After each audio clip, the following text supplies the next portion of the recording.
Breaking news coming this hour out of Iowa.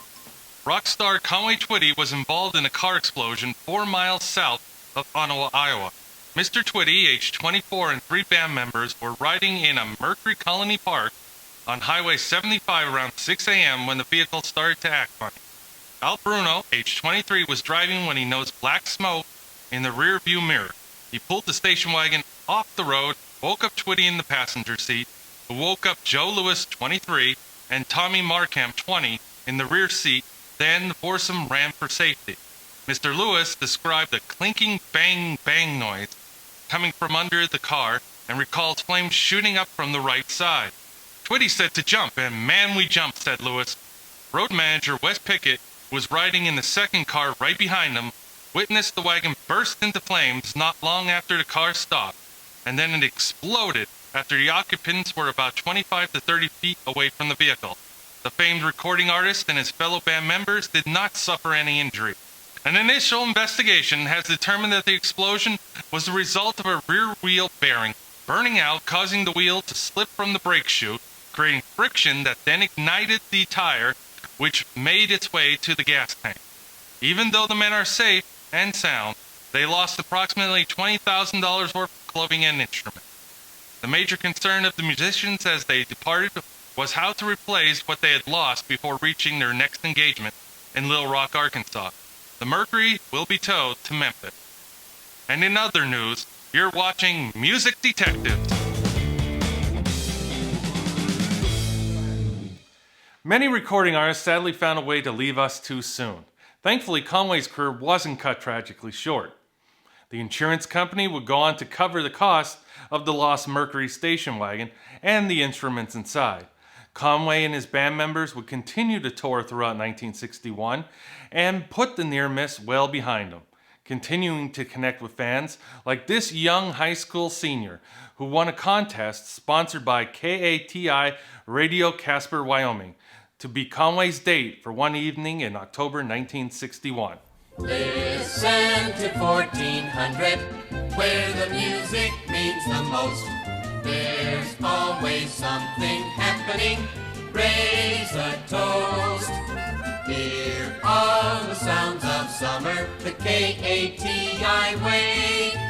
You'll find there's more excitement every day. Now it's time for a Music Detective's detailed inspection. Conway's second album of 61 would find itself in this colorful ad. The Conway Twitty Touch album would be reviewed by Cashbox on October 14th of 1961. They would call it a strong entry. Here's the mono cover of Conway Twitty Touch. A similar coat and posture will be used again for a Metro release later on. The list of songs under the title.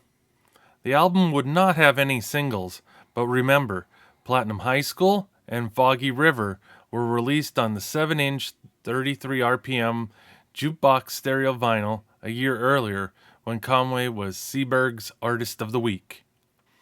And Man Alone was the flip side to The Next Kiss, which hasn't quite gotten released on an album yet, despite it being released in the spring and getting onto the charts. So naturally, this album, and for good reason, gets overlooked, because it didn't contain any charting songs. We'll see in our next show, MGM sort of overcorrected for this, so subscribe so you don't miss that episode.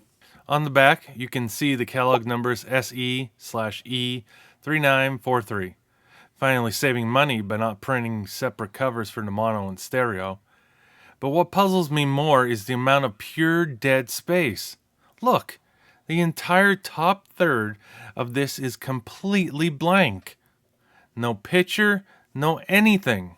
The title seems almost crammed in with the rest, which is odd because they have so much room. You have your song list with runtimes and an article from 16 magazine.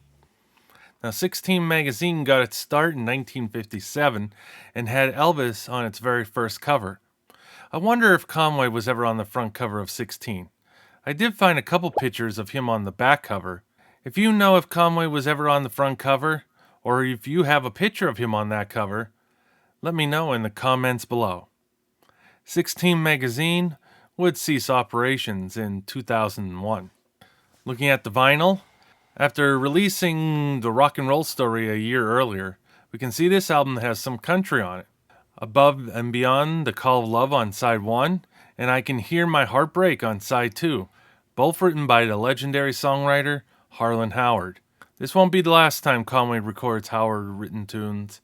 We also have a cover of Live Fast, Love Hard, Die Young on side 2.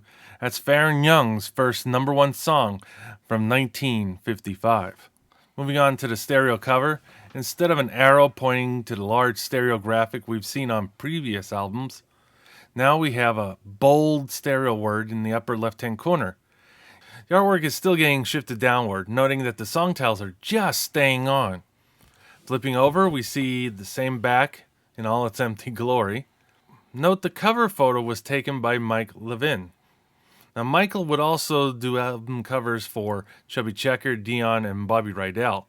But be careful if you're searching the web for other photos he has taken, as you may get his work mixed up with other photographers named Mike Levin. Now, taking a look at the stereo vinyl, it's the standard affair we've seen with the stereo in all capitals on one part and the 45/45 stereo disc just above the catalog number. Looking at side 2, you can see the ice cream cone with a bar through it on the dead wax area, indicating that this was pressed in Bloomfield, New Jersey. Thanks for watching. If you enjoyed what you saw, hit that like button below. And don't forget to subscribe and turn on notifications so you don't miss our next episode.